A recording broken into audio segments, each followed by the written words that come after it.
Et à tous nos téléspectateurs de la région de San.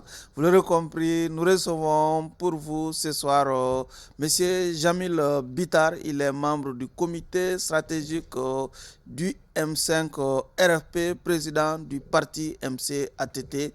Monsieur Bitar, merci de cette comparution devant les grands jurys. Merci, monsieur Sylvie. Avec moi pour vous interroger, Abdraman Keita, il est directeur de publication du journal déjà, Abdraman, Le témoin. le témoin. Nous avons Elad Chana Takiou, directeur de publication du journal le 22 septembre. Ça, je n'ai pas oublié. Chana qui revient en turbané ce soir. Oui. Bonsoir, Barou. Oui, c'est dit à mon état fébrile. Il fait un peu frais ici et je ne supporte pas beaucoup cette fraîcheur. Donc il faudrait plus de protection au lieu d'un bonnet. Je pense que... Donc tout t'inspire. Effectivement, le turban est encore mieux. D'accord. Et je suis Oumar B. Sidibé pour ceux qui nous suivent sur la radio Renouveau FM ou la 98.1 FM. Encore une fois, bienvenue à toutes et à tous dans votre émission Les Grands Jurys. Monsieur le Président, votre observation sur la composition du jury? Non, je suis un milieu connu et je pense que je vais commencer par souhaiter prompt rétablissement à mon frère Chekla et dire à mon cadet que, bon, ça fait un bon moment qu'on ne s'est pas vu, mais malgré tout, les esprits se croisent. Ouais. Et moi en Russie les complicités. Moi en Russie. Donc, et toi également, ça fait un bon moment. D'abord, pas jamais. D'abord, pas jamais. En tout cas, nous sommes très heureux aussi de vous retrouver dans cette émission. Et ça faisait un moment aussi, je n'étais pas sur les radars, comme on le dit. Les gens commençaient à se poser des questions, où il est passé. J'étais un peu souffrant un moment, après je me suis retrouvé à la Mecque, après j'ai eu une série de voyages pour mes propres affaires. Donc, raison qui m'a fait une absence de quelques jours ou de quelques mois. Une absence bien justifiée avec cet agenda qui vient d'être déroulé. Abdraman, nous avons Jamil Bitar. Moi, Jamil Bitar, comme il a dit, ça fait longtemps qu'on ne le rencontre pas ici. Il est déjà passé quelques fois. Et ça n'est sorti tantôt avec des hauts, tantôt avec des bas. Parfois avec plus ou moins de fortune. Aujourd'hui, il revient. Il faut louer son courage de revenir, de se prêter au débat, parce que depuis un certain temps, beaucoup de gens refusent le débat dans ce pays. Donc ça, c'est déjà, je pense, un atout qui sera pris en compte dans sa prestation de ce soir. Par ailleurs, Jamil Bitar, il est vraiment l'un des invités les plus appropriés à la situation que le pays traverse aujourd'hui. Il a été président du Conseil économique et social de ce pays. Il a été président de la Chambre de commerce à un moment où le pays traverse ce que vous savez, des décisions qu'ils appellent courageuses, que d'autres perçoivent comme étant des décisions aventurières. Et je pense qu'il est vraiment bien placé pour nous édifier sur toutes ces questions-là, en plus des autres questions politiques sur lesquelles il a certainement quelque chose à dire, à se prononcer en tant que membre du M5 RFP.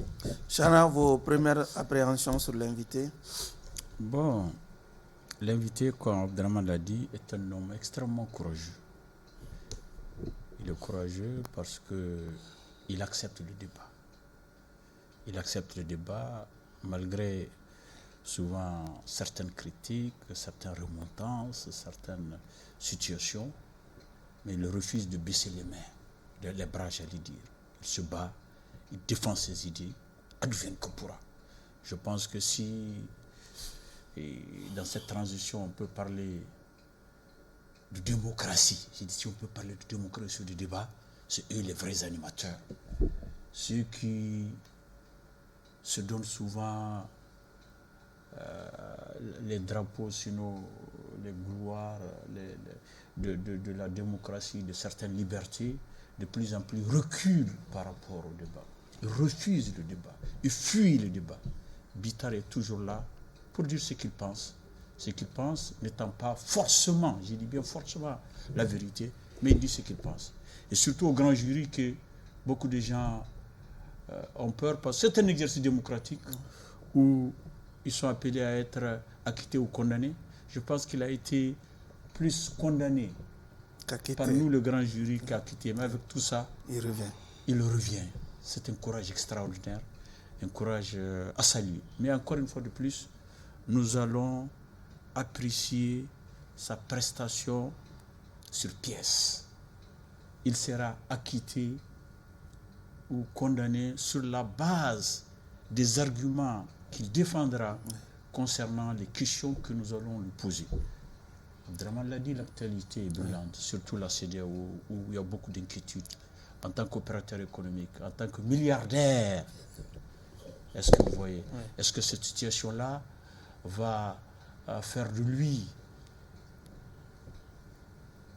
ou bien est-ce que cette situation sera contre les milliardaires ou bien c'est contre les pauvres que cette situation vraiment est prise. Dans tous les cas, on va en débattre et nous allons décider. Le président, vous êtes encore milliardaire? Abdraman, je vous laisse l'inviter déjà. Allez-y, Abdraman. Déjà été? Bon, je pars surtout ne serait-ce qu'en matériel, ne serait-ce qu'en immeuble, on sait qu'il est milliardaire. Okay. Il a un ou deux immeubles seulement qui valent le milliard. Il est multimilliardaire. Il ne faut pas l'exposer Allez-y, Abdraman. au fisc. Allez-y, Abdraman. Il est multimilliardaire. Ne vous exposez au fisc, monsieur le président. Non, ça va. Ok, d'accord. Je suis un contribuable comme tout le monde. Allez-y, Abdraman. Donc, effectivement, nous recevons aussi, à ce que je sache, un porte-parole quand même du M5 RFP. Oui. Voilà. Le M5 RFP, qui est à l'origine vraiment de la situation. Le président du pôle politique du consensus. Voilà. Du pôle politique du consensus, oui. C'est le consensus, c'est-à-dire pour régler les deux tendances. Oui. D'abord. Non, le pôle, c'est avant la naissance du M5. Oui. C'est le pôle qui est. Oui, je vois, qui a voulu régler les tendances d'IBK et les tendances. Justement. Oui. Monsieur le Président, ce à quoi vous avez participé avec le changement d'un président de la République nous a donné ce que vous voyez aujourd'hui.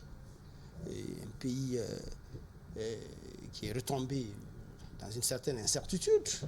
Les gens s'interrogent avec la voie, personne ne sait la voie qu'on est en train de prendre. Peut-être que vous le savez, beaucoup de Maliens ne le savent pas. Est-ce qu'aujourd'hui encore, vous assumez cette partition-là avec la même fierté? Quelle partition? La partition que vous avez jouée. Votre participation à la participation. Oui. La partition que vous avez jouée dans cette situation, est-ce que vous l'assumez avec la même fierté qu'au départ? Oui. Je l'assume avec fierté et je l'assume pleinement parce que les objectifs que nous nous sommes assignés dès le début, en tout cas, de cette lutte, je pense que nous sommes à droit de dire qu'il y a un bon parcours. Aujourd'hui, la question qui taraude l'esprit du mortel en République du Mali, c'est cette fameuse question de la CEDEAO. Et les autres aspects, nous en avons discuté à plusieurs reprises, notamment les 10.17 mesures du M5 RFP, et notamment également les priorités qui étaient quoi à l'époque, c'était les problèmes sécuritaires. Est-ce que ces 10.17 mesures sont en train d'être mises en œuvre aujourd'hui? C'est pourquoi je dis, je suis un homme comblé et je pense que nous sommes dans la bonne direction. Maintenant, la question principale, fondamentale, qui est l'objet peut-être de ma convocation aujourd'hui, c'est la CEDEAO. Justement. Non, on en viendra. Nous sommes en train de faire d'abord le bilan. Le bilan du M5 à l'aune de la gestion actuelle. De la gestion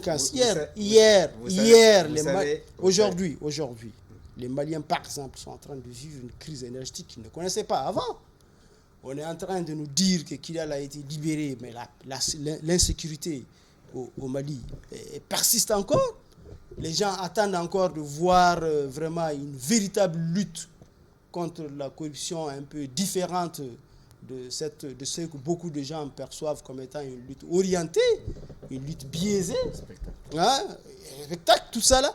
Donc vraiment, Au fait, il y a autant de questions, de questionnements aujourd'hui qu'hier. Vous savez, Donc vraiment, est-ce que vous n'êtes pas en pensant que vous êtes comblé, vous n'êtes pas dans l'adaptation? Non, non, non. Surtout que même vous qui avez joué le rôle qui était... jamais- Non, Je n'ai jamais non. été un béni. Surtout que vous qui avez participé à tout ça, qui avez été les éléments déclencheurs, puisqu'au départ on nous disait qu'en réalité, c'était les militaires n'étaient que des paracheveurs de la situation que vous avez créée, vous êtes de plus en plus quand même isolés de la gestion de cette situation. On ne vous sent pas comme on devait sentir vraiment le M5 RFP qu'on a toujours présenté comme étant la branche politique. Oui.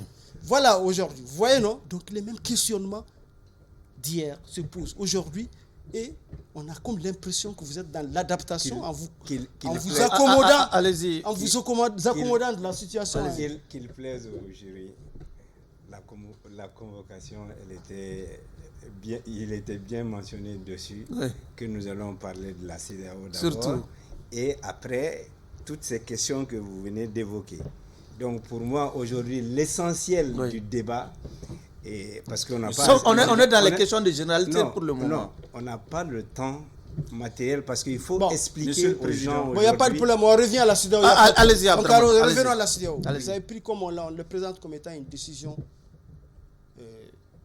courageuse, mais qui pose quand même des problèmes. Puisque si vous voyez les Maliens, ce sont des citoyens de la CEDEAO.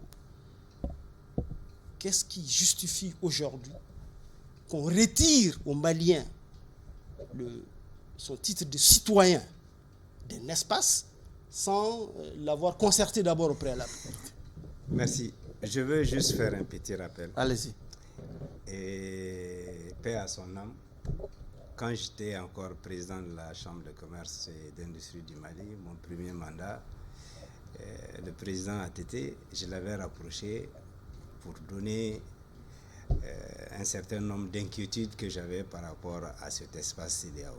Et à l'époque, jeunesse pour jeunesse, je l'avais demandé que si le Mali pouvait réellement sortir de cette CEDEAO, parce que en tant qu'opérateur économique, je trouvais que nous étions les dindons de la farce et on était les derniers de la classe. Mais les bons élèves qui appliquaient tout de la CEDEAO. Je vais revenir à la question, mais ce qui est important pour moi aujourd'hui, et ce qui est important pour le Malien lambda, je suis peut-être l'un des premiers acteurs Oui. à demander Publiquement le retrait de la CEDEAO. Et j'ai même donné une communication Oui. avec la CDM au Premier ministre de le transmettre à Assimi à l'époque pour demander notre retrait. Et certains activistes et beaucoup d'intellectuels ont trouvé que j'étais certainement comme le monsieur de la rue, qui n'a certainement pas connaissance des textes de la CEDEAO et que j'étais... Oui. Bon, il y a eu beaucoup de commentaires par rapport à ça. Mais Dieu faisant les choses, aujourd'hui, je suis un homme comblé. Pourquoi? Je vais donner les raisons. Allez-y. La CEDEAO, à l'origine, c'était pour la libre circulation des biens et des personnes. Libre circulation des personnes, pour moi, à moins que vous ne me prouvez le contraire, ça n'a jamais été effectif. Dans certains endroits. Expliquez-nous en quoi ça n'a pas été effectif. Où est-ce un citoyen malien ne peut pas aller en Côte d'Ivoire, ne peut pas aller au Nigeria? Oui, il peut aller, mais bon, les conditions, vous savez... Quelles conditions? Il y a des visas... Vous parlez des tracasseries routières? Des tracasseries et tout ce qu'il y avait comme... C'est dans les deux sens. Comme barrière... Attendez que je finisse. Allez-y. Comme barrière non tarifaire. On ne circule pas comme nous le souhaitons. Donc, à la base, à l'origine, c'était ça. C'était la libre circulation des biens et des personnes. Okay. L'autre aspect, c'est plus économique. Ce n'est pas une union monétaire. C'est l'UMOA qui est une union monétaire, donc c'est une union économique. quand on parle d'union économique, on parle d'atouts comparatifs, mais une uniformisation de tous les taxes et surtout des législations qui encadrent, vous allez convenir avec moi que quand nous prenons des États comme le Nigeria, industrialisés à un certain pourcentage, quand vous prenez la Côte d'Ivoire, notre voisin, industrialisé à un certain niveau, etc. Bon, pour ne citer que cela pour l'instant, nous, Maliens, nous produisons quoi? Qu'est-ce que nous pouvons déverser? Oui, mais et à l'esprit, c'est la faute des autres que nous on ne produit pas. Laissez-moi finir. Maintenant, ce que nous produisons, nous ne pouvons même pas être compétitifs par rapport à eux. Pourquoi? Ils ont accès le plus souvent au port, à l'eau, à la mer. Donc, la distance fait que nous sommes pénalisés. Maintenant, une fois, je parlais de la production d'un secteur que je connais, que je maîtrise, la production de cahiers scolaires pour les enfants. Nous avions 3 unités industrielles au Mali qui sont pratiquement à l'arrêt. Il y a Graphique Industrie, il y a Bitar Impression, il y a Tassai. Pourquoi?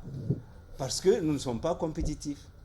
Parce que les unités de Côte d'Ivoire, par exemple, nous importons tous la matière première, qui est le papier. La Côte d'Ivoire ne produit pas, le Mali ne produit pas. Maintenant, eux, ils sont juste à l'entrée. Nous, on est obligé d'amener la matière première. Oui. Les déchets que nous importons, on est obligé de les dédouaner. D'accord. Et eux, avec l'uniformisation des taxes, ils n'ont que des taxes communautaires. Ils produisent, ils viennent déverser sur notre comment on appelle ça? Attends, s'il te plaît, s'il te plaît. J'ai pas fini. Non, ne m'interrompez pas parce que... Il va falloir que vous terminez. Vous-même, vous avez dit qu'on n'a pas assez de temps. Non, on n'a pas assez de temps. Vous avez reconnu qu'on n'a pas assez de temps. Mais c'est technique, c'est économique et pour moi, aujourd'hui, c'est une opportunité pour moi d'expliquer... Oui. Et comment les entreprises, surtout les usines maliennes, je comprends aujourd'hui. Je comprends, mais ce que je note, c'est que tout ce que vous êtes en train de dire, oui, ce ne sont pas les raisons évoquées dans le communiqué qu'on nous a donné. C'est d'autres raisons qui ont été évoquées. Et il n'a jamais été dit dans ce communiqué que la CEDEAO a été un frein pour le développement des 3 États qui sont... Vous avez dit à l'introduction, président de la Chambre de commerce, président du Conseil économique, social et culturel, je vous parle de l'aspect économique, oui, parce qu'aujourd'hui, c'est ce qui préoccupe beaucoup de Maliens. D'accord. Maintenant, les échanges oui, économiques, je veux dire, le commerce classique aujourd'hui, les gens ont peur, mais les gens ne doivent pas avoir peur. Pourquoi? Parce que nos relations avec la Côte d'Ivoire, le Mali est le premier partenaire économique de la Côte d'Ivoire. Vous pensez que même en quittant un ensemble, la Côte d'Ivoire va cracher sur ses intérêts? Les États ont des intérêts. Nous aurons des B2B avec la Côte d'Ivoire, nous aurons des B2B avec le Sénégal, etc., etc. Les gens, aujourd'hui, il n'y a pas lieu à la panique. Maintenant, toute séparation est douloureuse parce que ce qui est évident aujourd'hui, on se réveille, on est dans une situation où même, non seulement les textes vont changer de façon radicale, même les documents que nous utilisons vont changer. Allez-y, Chana, s'il vous plaît. Pour les échanges. Là également, c'est important. Maintenant, moi j'ai dit aux gens, le Nigeria, par exemple, c'est le géant de la CEDEAO. C'est le géant de la CEDEAO. Si j'ai dit le Nigeria est le géant de la CEDEAO, le Nigeria déverse combien de produits sur nos marchés? Mais à l'initial, quand vous regardez, c'est plus de 700 millions de personnes pratiquement, qui est un marché potentiel. Mais nous ne sommes pas à ce niveau. Il nous faut du temps pour nous adapter.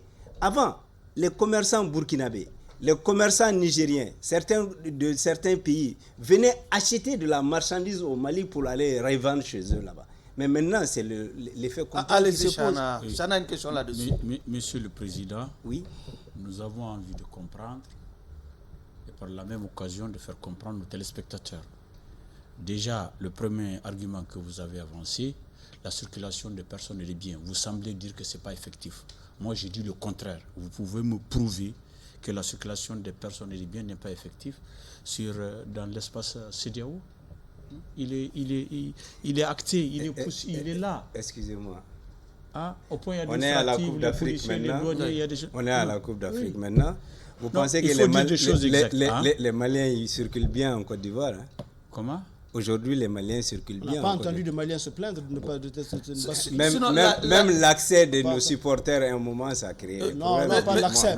S'il vous plaît, les conditions d'hébergement des supporters ont posé des problèmes. La libre des personnes sous-entend. Il n'y a pas, s'il vous plaît, de visa, par exemple, entre le Mali et la Côte d'Ivoire. Mais ce n'est pas un problème. Ce n'est pas la Côte d'Ivoire. Non, surtout ça. Non, ce n'est pas surtout ça. Il y a combien de pays extra-africains qui acceptent les passeports maliens sans visa? Ça, c'est des accords entre États. Il ne s'agit pas de ça. La libre circulation des personnes et des biens, c'est-à-dire que ce n'est pas entre le Mali et la Côte d'Ivoire seulement, c'est entre tous les États membres de la CEDEAO. Il n'y a pas de visa. Donc c'est une réalité au point de vue forme. C'est une réalité. Tu partages dans certains pays, c'est une réalité. Ça, c'est un. Tu sors ta carte d'identité, on la met de côté.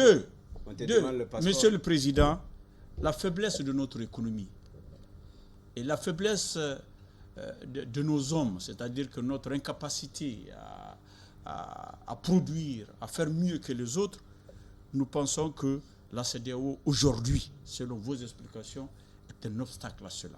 Oui.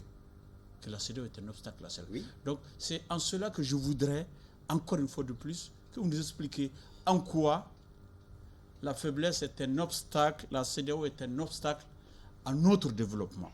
La CEDEAO est un obstacle à notre enrichissement, à l'enrichissement du Mali et des Maliens. Vous savez, il y a des territoires marqués. Qu'on le veut ou pas, il y a des non-dits. Les entreprises qui produisent dans ces États, pour la majeure partie, étaient en tout cas sous direction de qui, vous savez, la métropole. Donc, la métropole, c'est qui? C'est la France.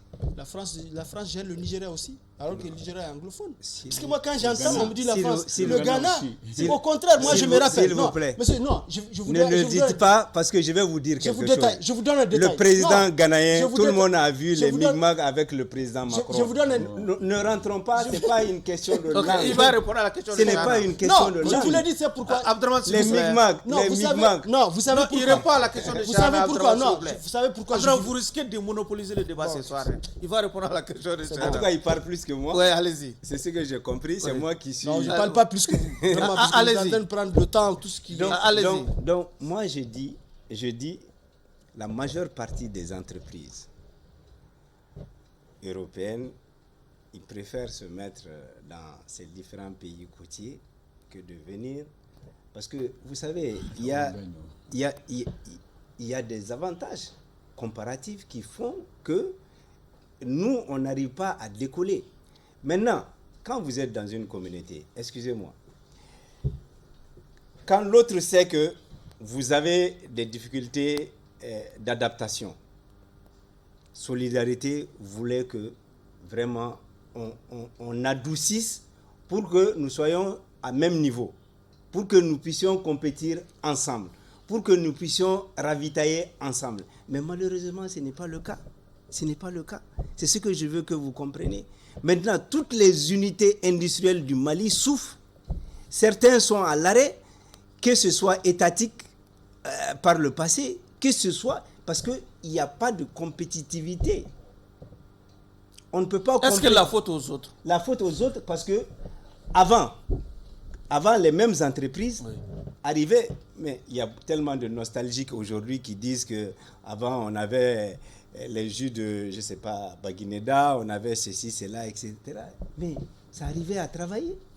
Parce que à l'époque, la législation... Monsieur le Président, vous ne me convainquez pas. Est-ce que c'est en quittant qu'on va gérer cette histoire de compétitivité? Oui. Comment est-ce qu'en quittant, on va gérer? Ce sera à quelque part le même marché. Je vous pose une seule question. Avec Qu'est-ce que la CEDEAO aujourd'hui nous rapporte? Juste la question en retour, je vous demande. Sauf que vous ne posez pas de questions ici. On sait ce que ça nous La répond. Tu libre viens de circulation le des dire. personnes et des La biens. libre circulation des personnes et des biens. Nous avons accès, comme vous l'avez dit, à Mais des... vous Non, circulez avec quel vous bien? avez action. Hein? Vous Quel avez... bien? Non, il m'a posé la Marcel, question. le coton, Chana, par exemple. Chana, Le c'est à moi coton qu'il a posé. malien, Non, il l'amener. est On va organiser. Chana, s'il vous plaît, C'est on à va moi organiser qu'il a l'échange. posé la question. Oui. La libre circulation des personnes et des biens, c'est effectif. Sauf on l'a que dit. vous n'êtes pas obligé de Il y a- répondre à non, la si, question. je vais de lui l'invité. répondre pour qu'il sache en réalité qu'on en sait quelque chose, que nous ne sommes pas des profanes, même si on n'était pas à la chambre de commerce. Et il y a la libre circulation des personnes et des biens, il y a la franchise de beaucoup de produits qui sont fabriqués dans l'espace CEDEAO. Si on était compétitif, qui n'est pas la faute des autres, on aurait pu bénéficier de ça.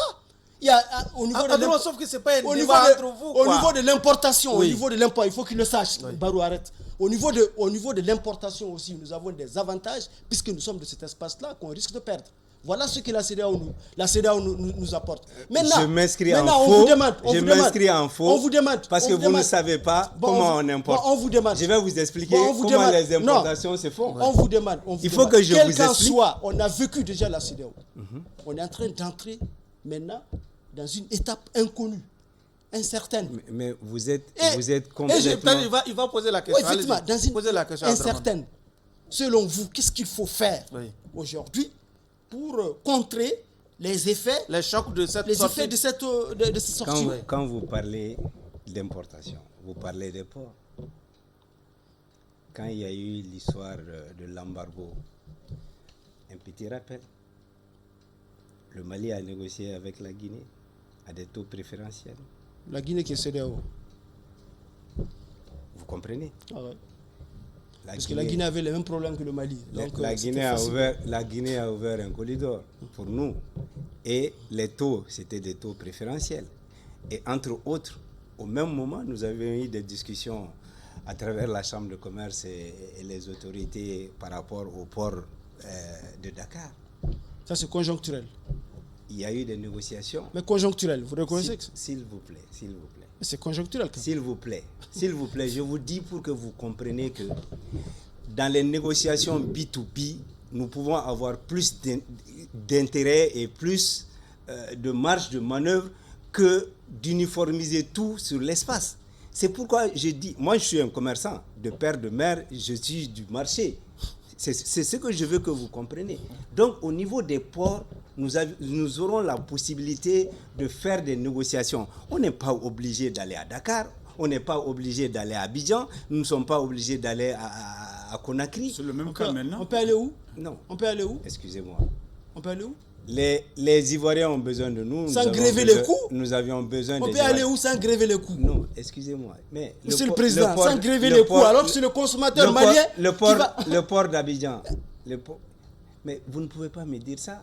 Parce que quoi qu'il advienne, le sucre était moins cher à Bamako qu'à Abidjan. Par quel trichement? Parce que... C'est pas la même qualité de sucre. Ça aussi, on le sait. Allez-y, Chana, s'il vous plaît. S'il vous Chana, plaît, allez-y. On le s'il sait, vous on le plaît, sait. ne Allez-y, parlez Chana. pas de la Pas la qualité. qualité. Allez-y, Chana, c'est bon. Nous achetons tout. Il y a les subventions, c'est aussi, ce n'est pas la même qualité. Mais les États, un État souverain Monsieur le a Président. beaucoup de leviers. Oui. Vous dites Monsieur le Président, comment on va amortir les chocs? Oui. Une commission d'experts est en train de travailler là-dessus. Je ne vais pas me prononcer hasardement, mais ce que je veux vous dire, ce qui est évident, nous avions suffisamment, en tout cas, d'intelligence pour régulariser cette situation. Ce qui concerne les aspects commerciaux, ce qui concerne les industries, etc., nous avions en tout cas des fêtières à niveau aujourd'hui qui pourront donner des propositions concrètes à l'État du Mali pour que nous sortions de cette situation. Vous parlez de la libre circulation des personnes. À l'origine, quand le président Alpha était président de la Commission de l'Union africaine, nous avions vu brandir le passeport de l'Union africaine qui devait... Passeport de la CEDEAO. CEDEAO. Oui, c'était le... Alpha, la CEDEAO. Voilà. Le président, en exercice de la CEDEAO, il a brandi effectivement le... Vous comprenez, nous en avons tous conscience, mais ce qui est évident aujourd'hui, le Mali aujourd'hui, moi je ne dis pas de nous isoler par rapport aux autres. C'est pas ça l'objectif recherché. Les États n'ont que des intérêts. D'accord. Aujourd'hui, nous devons travailler sur les intérêts du Mali. Et c'est ça le plus important. Allez-y, Chano. Monsieur le Président, la CEDEAO n'est pas que économique seulement. La CEDEAO aussi, c'est l'intégration. Le Mali a inscrit dans sa constitution qu'il est prêt à céder une partie de son territoire pour la réalisation de cette intégration. Est-ce que ce n'est pas un recul aujourd'hui de quitter la CEDEAO, Un espace intégrateur. un des cadres, un des espaces le mieux, le plus avancé dans le cadre de l'intégration au niveau africain? Non, je ne le dirai pas. Moi, je ne le dirai pas. Parce que pour moi, aujourd'hui, nous n'avons jamais dit que en quittant la CEDEAO, nous restons un pays fermé. On a dit ça à personne. Le territoire reste ouvert. C'est comme si on disait qu'on voulait s'isoler du reste du monde. Vous savez, il y a des pays européens, pas européens, entre autres, des pays qui ne sont pas forcément même des pays de la CEDEAO ou des pays où les Maliens ont la possibilité de voyager sans visa, avec le seul passeport. Vous comprenez? Donc moi je dis quelque part... Dans le Cameroun, il y a la Tunisie. Oui, vous comprenez? Donc pour moi, c'est des accords. Tout cela pourra être négocié et à dessein avec les avantages que nous souhaitons aujourd'hui avoir avec ces États. D'accord. Ok. Allez-y, Je dis, est-ce que ce n'est pas un recul par rapport à l'intégration? Non, c'est pas un recul. C'est pas un recul. Moi, je trouve pas que Parce qu'on a même un ministère chargé de l'intégration. Oui, mais moi, je pense que c'est pas un recul parce que de toute façon, les frontières, les questions de frontières, c'est acté au niveau des Nations Unies. Vous pensez que les frontières vont sauter demain matin? Non. Il y aura des conditions et des obstacles, ça c'est clair. Ils ne vont pas sauter, c'est clair, mais il y aura des conditions et des obstacles. Allez-y, Abdraman. Et le Mali, malgré que nous avions dit cela, je ne mets pas le couteau dans la plaie, mais il y a eu cette fameuse question entre nous et le Burkina Faso. Il y a eu des échanges. À l'époque, ce n'était pas dans la Constitution, dans tous les cas. Écoutez, depuis la première Constitution. Non, aux constitutions de Moussa Traoré, il n'y avait pas cette... Si, il y avait. Non, je ne pense pas. Si. Allez-y, Abdraman. Il faut vérifier. Ok. Vous venez de dire qu'un comité d'experts a été mis en place pour examiner la situation. Moi, je pense que beaucoup de gens estiment qu'on aurait pu inverser, mettre d'abord des communautés d'experts pour examiner la situation avant de prendre cette décision. Qu'est-ce qui fait qu'on se précipite à prendre la décision, on met tout le monde devant le fait accompli, ensuite maintenant on cherche les solutions? Qu'est-ce qui explique ça? Puisque beaucoup de gens pensent qu'en réalité, c'est parce que c'est pour prendre le devant par rapport aux menaces de sanctions qui nous guettent si on n'organisait pas les élections en février, que nous avons pris cette décision-là. Vous pensez qu'on est sorti des sanctions? On n'est pas sorti, mais beaucoup pensent que les sanctions je ne pense pas.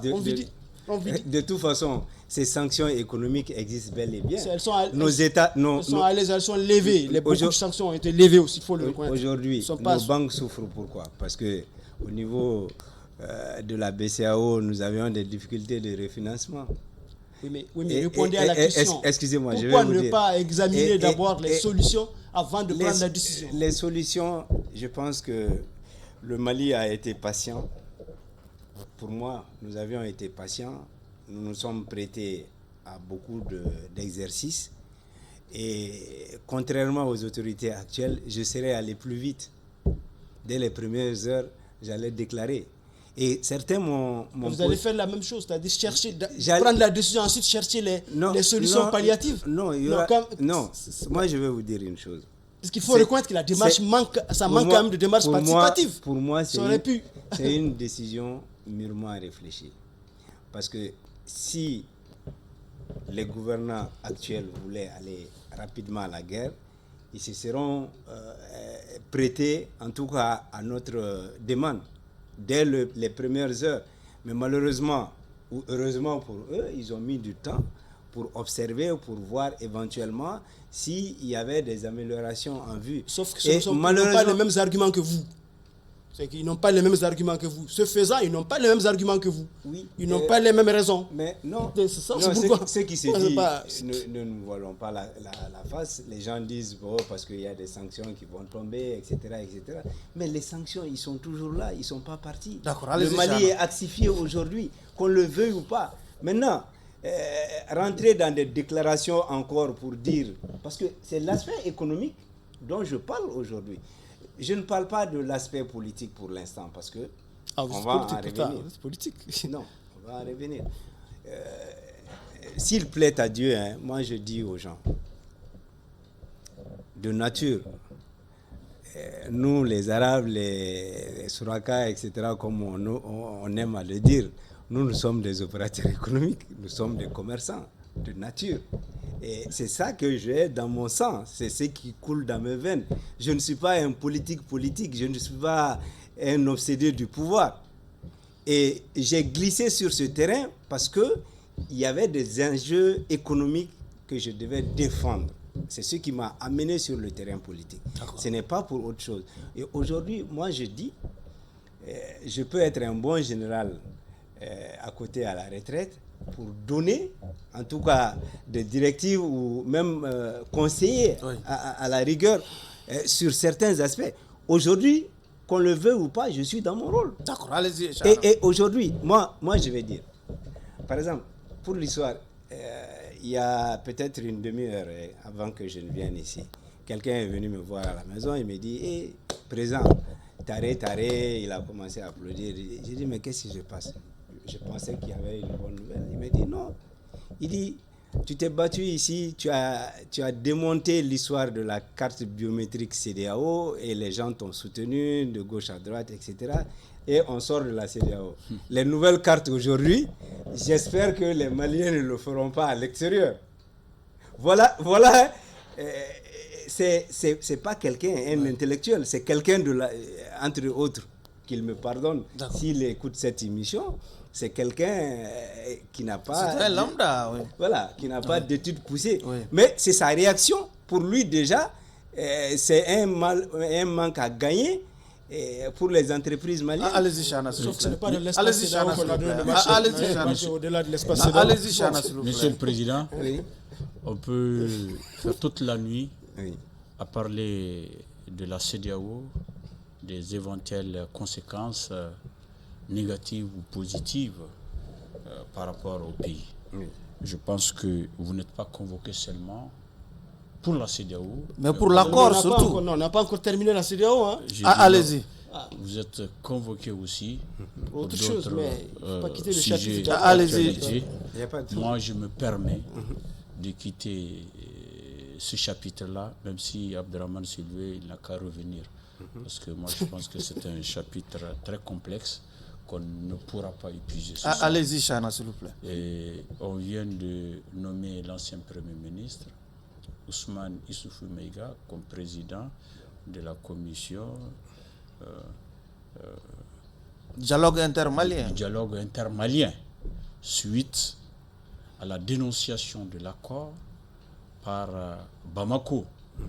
Est-ce que vous croyez en ce dialogue? Est-ce que vous pensez que l'homme choisi est le bon profil? Je m'en vais féliciter mon aîné, mon doyen, Issoufi. Vous savez, le parcours de tout un chacun d'entre nous est connu dans ce pays. On sait qui est qui, on sait qui peut faire quoi. Et moi, je pense que ce choix, il n'est pas fortuit. Il a été fait de façon objective. Et je pense qu'il a des qualités qui peuvent le permettre de conduire à bon port ce dialogue intermalien. L'histoire de cet accord d'Alger, le Mali l'a ratifié, l'a signé sous pression, nous le savons tous. Malgré parce que paix à son âme, même le président Ibeka était conscient que cet accord, son applicabilité allait poser problème. Et pourquoi rester dans quelque chose, même si dans l'esprit de nos partenaires c'était quelque chose de bien, que en réalité nous ne pouvons pas exécuter et mettre en place. Aujourd'hui, mieux vaut avoir quelque chose de sérieux qu'on peut exécuter que d'être dans des rêves qui ne disent pas leur nom. Donc moi je pense aujourd'hui, j'en viens, et la question elle est très pertinente, et j'en appelle surtout au sens du patriotisme de tout le monde, de tout un chacun, que les gens acceptent encore une fois de plus, quelles que soient nos divergences, quel que soit ce que nous avions comme grief les uns contre les autres, qu'on puisse se remettre à table à la malienne, repenser, en tout cas pour cette cohésion nationale, ce serait sauver la République. Est-ce que votre appel là concerne les membres de la SEMA par exemple? Oui, c'est pas des... pour moi, il reste et demeure des Maliens. Certains sont sous le coup de mandat d'arrêt. Hein? Chacun répondra de ses actes. Moi, je dis, quelles que soient les situations, la justice ferait son travail. Et quand la justice fait son travail, le pardon, il est humain. Dieu même pardonne, a fortiori, nous les humains. Moi, je dis quelque part, et aucun sacrifice ne peut être de trop, en tout cas pour retrouver cette cohésion nationale. Mais, a priori, il faudrait que nous acceptions, en tout cas, faire des efforts allant dans ce sens. En tout cas, moi, je ne suis pas un pessimiste, et je pense que si nous nous mettions tous ensemble, nous pouvons réussir ce que l'accord d'Alger n'a pas réussi. Allez-y, Abdraman. Allez-y. Je vais revenir un peu sur l'histoire du CEDEAO. On n'est pas encore quitté formellement la CEDEAO. On vient d'acheminer des lettres. Ces correspondances acheminées, bien qu'on ait dit qu'à l'effet immédiat et autres là, pourraient être ignorées par les organes de la CEDEAO et en même temps nous infliger à la date issue des sanctions, éventuellement. On ne sait jamais. Et ces sanctions-là, dans le principe de subsidiarité qui régit les organisations sous-régionales, peuvent également être repris et se répercuter sur surtout que la CEDEAO a déclaré qu'elle restait saisie de la question sur l'UEMOA. Oui. Sur l'UEMOA. Alors, si cet espace de l'UEMOA aussi reprenait les mêmes choses, les mêmes sanctions éventuelles de la CEDEAO, quel serait, selon vous, quel devrait être le comportement du Mali? Oui. Moi, je veux dire, à l'état actuel des choses, moi, je pense que la CEDEAO même, c'est le plus grand putschiste qui puisse exister. Ce n'est pas là la question. Non, je vais vous dire ceci. Oui. Aujourd'hui, la CEDEAO s'est transformée peut-être en un instrument politique. Certains ont parlé de grains de chef d'État, etc., etc. Il y a beaucoup de non-dits. Mais je vais vous dire que moi, je pense aujourd'hui que nous avions tous intérêt, les autres membres de la CEDEAO, nous, les 3 pays, nous avions tous intérêt à mettre de l'eau dans le Niamakoudji, comme on dit. Ah bon, nous avons tous intérêt. Nous avons tous intérêt. Ouais. Vous savez pourquoi? Mais ce n'est pas là la question. La question, c'est que ça peut se répercuter sur lui et moi. Et quel serait quel conseil donnerez-vous? Même au-delà. Mais si ça vient au-delà. Quel conseil donnerez-vous aux autorités de quitter également lui et moi? Mais c'est clair. Qu'on le fasse rapidement, mais je sais que ça va venir. Ça va venir plus tard, ça va venir. Nous allons sortir de l'UEMOA, nous aurons une monnaie. Et ça, il faut même pas être dans le secret de Dieu pour le comprendre. Les 3 pays les plus pauvres du monde qui tapent une monnaie, oui, donc qui va être même en deçà de la monnaie guinéenne. On est pauvre du monde aujourd'hui parce que quelque part sera cette force? On nous a empêché pour la majeure partie d'exploiter ce que nous avions. ce que nous avions qui est malheureusement exploité, on n'est pas rémunéré comme on appelle ça, à niveau. Donc, quelque part, aujourd'hui, vous savez... Mais dans ce cas, pourquoi, si vraiment l'UEMOA aussi c'est la même chose, si vous pensez que les organismes, on ne tire aucun avantage de l'UEMOA, pourquoi aujourd'hui ne pas aller directement à la sortie de l'UEMOA au lieu de rester encore dans l'UEMOA en quittant la CEDEAO? Mais je vais vous dire, tout va dépendre du comportement. Ah, donc c'est le comportement alors et non pas ce que vous avez développé comme argument économique? Non, parce que c'est le comportement, oui, puisque... je vous parle maintenant de la monnaie. C'est une question de démarche. Vous vous souvenez, quand j'étais passé la première fois ici, j'ai dit que la France, on va la chasser, la France va partir, Barkhane, le G5 Sahel, j'ai parlé également à l'époque de l'aménagement, j'ai parlé de la CEDEAO, etc. Mais ça va venir. Nous sommes dans une démarche de souveraineté. D'accord. Et cette souveraineté... souveraineté, ça oui. J'aime bien ce mot, la souveraineté. Oui, oui. Et qui incarne cette souveraineté? Mais les Maliens. Les Maliens. Allez-y, Chana, pour votre dernière question. C'est pas le pouvoir, c'est les Maliens dans l'ensemble. Ah, mais la souveraineté des Maliens j'ai besoin aujourd'hui que l'or qui est exploité à Kalana puisse servir pour le bien-être des Maliens. Je souhaiterais demain que le coton qui soit produit vers chez moi, à Koutiala, San, etc., que ce coton-là, je puisse porter un t-shirt au moins venant de ce coton, etc. J'ai plein, en tout cas dans la tête.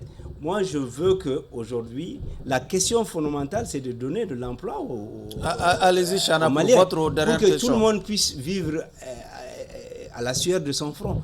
Moi, je dis et je le répète, que nous ne sommes pas des États pauvres. Nos sous-sols sont vaguement riches.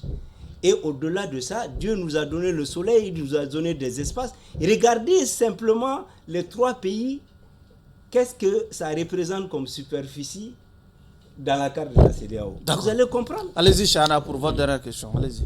Monsieur le Président, oui. Vous êtes un homme politique, un homme ambitieux qui souhaiterait un jour gouverner le pays. Mais pour l'instant, toutes les ambitions sont en train de se taire dans ce pays-là. Et au même moment, nous voyons des gens qui s'agitent pour mettre en œuvre, voire au premier plan, une éventuelle candidature du président de la transition, Assimi Goïta.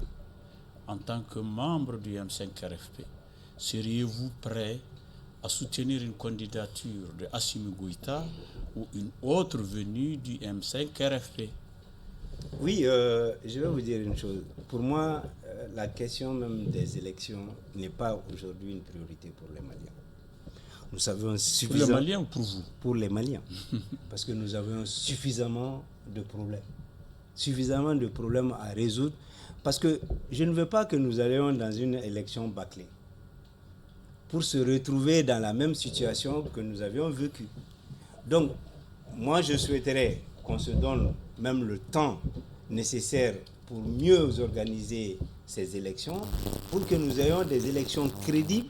Et ces élections crédibles, Assimi Goïta, c'est un Malien comme moi, comme vous, comme tout le monde. Ce n'est pas parce qu'il a une tenue militaire sur le... Et moi, aujourd'hui, j'ai dit, l'essentiel pour moi aujourd'hui, c'est de regarder dans la même direction.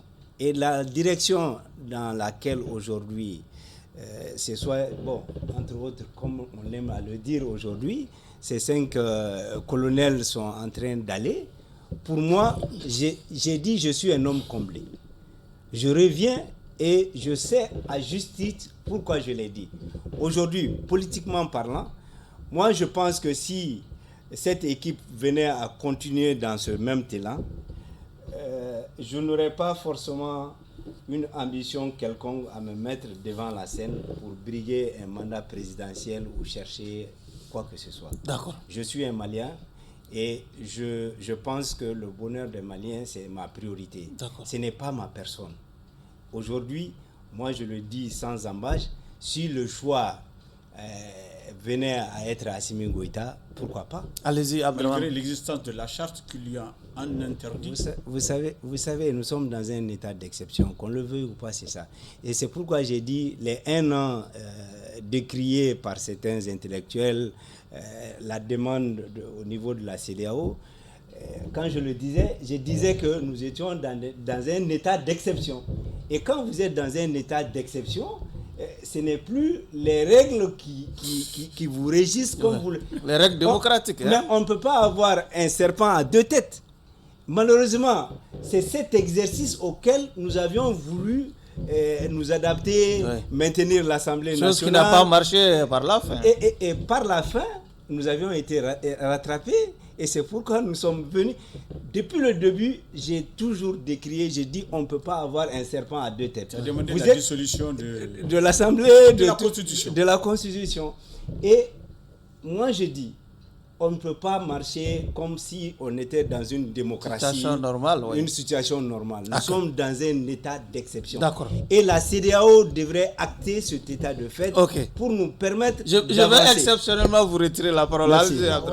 Pour la dernière question. La dernière question, je reviens un peu sur cette histoire de réconciliation nationale que j'ai sautée pour vous demander qu'en réalité, cette histoire ce choix de quitter la CEDEAO, quoi qu'on dise, on a comme l'impression que ça ne rassemble pas les Maliens, ça divise plus que ça ne rassemble les Maliens. Est-ce que cette situation ne va pas en rajouter, selon vous, au défi de réconcilier les Maliens par-delà tout ce qui existe, tous les autres défis qui existaient déjà? Nous avons les prémices d'une question Peul au centre du Mali. Nous avons à Kidal des Touaregs qui sont les autochtones de Kidal qui ont abandonné là-bas, qu'on n'a pas pu ramener dans la démarche. Tout ça, est-ce que vous ne pensez pas qu'en réalité, nous sommes en train d'engager une démarche de réconciliation pour rien, finalement? Tout le mal du Mali, Dieu l'a voulu, c'est vrai, peut-être, pour des questions que je ne maîtrise pas.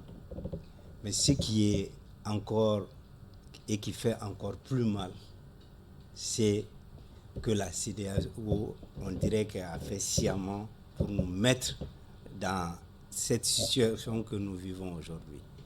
La CEDEAO, comment ça? Le premier coup d'État, ATT à son âme. Oui. C'est cette même CEDEAO qui a manipulé, faire partir ATT. IBK. Ils ont manipulé comment? Vous êtes en train de dire des choses qu'on ne connaît pas. Hein? Vous avez dit qu'ils ont manipulé. Nous, on n'a pas vu la manipulation. Au contraire, nous, on a vu que la CEDEAO est venue au secours du Mali pour rétablir l'ordre constitutionnel. Avec le soutien et l'accord d'ATT lui-même. ATT ne l'a jamais dit que la CEDEAO a manipulé pour le faire partir. Tous les Maliens le savent. Ah non, moi je ne le sais pas. Vraiment, aucun indice. Malheureusement, qu'on n'a pas suffisamment de temps, mais je vais vous donner les éléments qu'il faut pour apprécier. Et le coup d'État de Sanogo, c'était quoi? C'était la CEDEAO? Mais la CEDEAO est venue pour valider. C'est comme ça.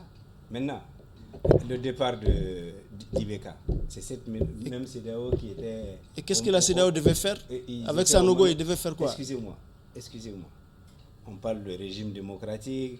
Dans certains pays, ça ne s'est pas passé comme ça. D'accord. Moi, je pense aujourd'hui, la CEDEAO, c'est 2 poids 2 mesures.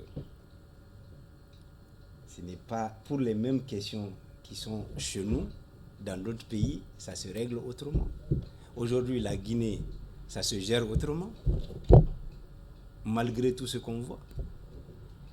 Le coup d'État institutionnel d'Alassane Dramane Ouattara, le 3e mandat, on a toujours décrié au Mali, ATT voulait un 3e mandat, Y voulait un 3e mandat, mais ça a été validé en Côte d'Ivoire. Monsieur Bitar. Quand vous faites l'affaire du patron de l'autre côté, le grand CEDEAO se réunit pour valider. Monsieur Et Bitar, c'est toujours comme ça. Moi, je dis, paix à leurs âmes, IBK, ATT, tout ça, Moussa Traoré, et tous nos dirigeants qui sont passés, ils ont vécu sous la pression. Ils ont vécu souvent, même ne pas les prendre par leur nom pour dire X ou Y, tel président a fait ceci, cela. Mais moi je pense aujourd'hui, nous voulons en tout cas que les Maliens se sentent mieux, D'accord. que nous nous sentons plus unis que jamais. D'accord. C'est ça le plus important. Maintenant que l'or du Mali brille pour les Maliens, le coton malien puisse... je vois Chekna en blanc, je souhaiterais être en blanc un jour avec le coton malien. Et je souhaiterais aujourd'hui que nous ayons notre autosuffisance alimentaire. Effectivement, vous avez l'occasion de jouer sur tout ça quand Bitar, vous êtes nous sommes malheureusement au terme. Abdourahmane, s'il vous plaît, nous sommes malheureusement. Abdourahmane, s'il vous plaît, nous sommes. Sur toutes ces questions, je me suis prononcé. Okay. La relance de l'économie malienne, j'ai fait un écrit dessus. Président. Si vous ne l'avez pas lu, oui. Quand j'étais président du Conseil économique, social et culturel, j'ai fait un écrit par rapport à la relance de l'économie malienne. Oui. Et toutes ces questions ont été abordées dans ce livre. Il existe bel et bien dans les librairies et au niveau du Conseil économique. Nous sommes malheureusement au terme des débats pour le compte de cette audience. À présent, le jury se retire déjà pour procéder à la délibération. Abdourahmane. Avant le retrait du jury, moi je pense que... On va vous redonner la parole. Okay. Moi je pense que ce que je retiens de Jamil Bitar, c'est surtout sa constance dans ses idées. Il faut reconnaître que depuis longtemps, ces questions-là, il est à cheval. Il a toujours été vraiment un partisan, un adepte de la solution tranchée par rapport à ce qu'il appelle situation d'exception. Même si par ailleurs, nous ne sommes plus dans une situation d'exception, puisque je dois lui rappeler que nous avons déjà voté une nouvelle constitution qui est suspendue encore, qu'on ne peut plus encore dissoudre comme vous avez demandé pour l'autre constitution qui était passée, puisqu'aujourd'hui, si vous continuez à défendre la situation d'exception, c'est pour nous dire que même cette constitution-là doit être encore dissoute. D'accord. Donc, de deux, je retiens aussi qu'en réalité, il est venu... Elle est suspendue. Elle est en suspens, puisqu'elle est suspendue, puisqu'elle n'est pas appliquée. Bon.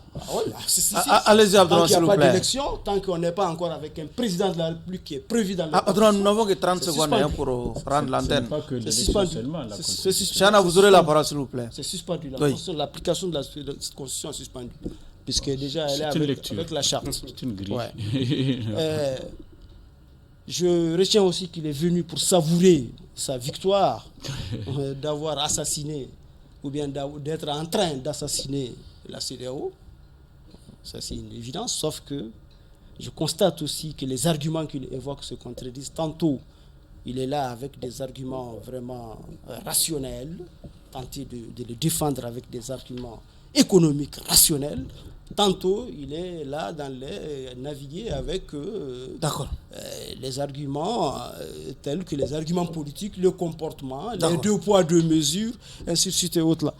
Bon, vraiment, comme je l'ai dit au départ, je ne suis pas très d'accord avec lui, mais je ne peux pas le condamner, vous savez, non seulement pour sa constance, mais également pour son courage de venir au moins dire ce qu'il pense, ce qu'on ne trouve pas chez beaucoup d'acteurs de la classe politique. Donc, il s'éloigne de la démocratie, il s'éloigne des libertés un peu, l'homme que j'ai connu hier, le même. Je vous demande de le mettre en sursis. Chana. Merci, Monsieur le Président. Abdourahmane a lâché un mot, constance. Jamil Bitar, depuis le début de cette transition, et à l'entendre aujourd'hui, on sent cette constance. C'est quelqu'un qui est anti-système. Il est anti-loi. Parce que depuis le début de la transition, il a demandé que la Constitution soit dissoute. Pour lui, les autorités doivent gérer comme ils l'entendent, comme ils veulent. Ils n'ont qu'à aller. Libre cours. C'était ça un peu sa vision.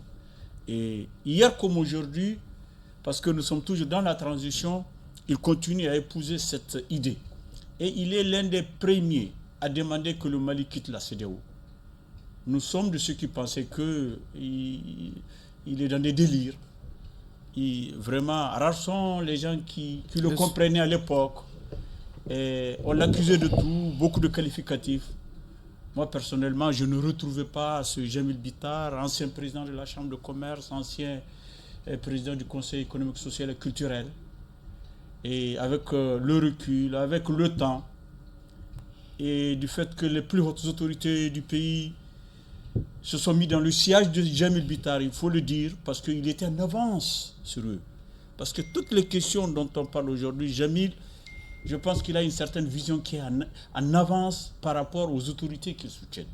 Il était plus pressé que les autorités. Il est plus pressé que les autorités. Aujourd'hui, il nous demande encore de quitter l'UMOA. Certainement, c'est une démarche.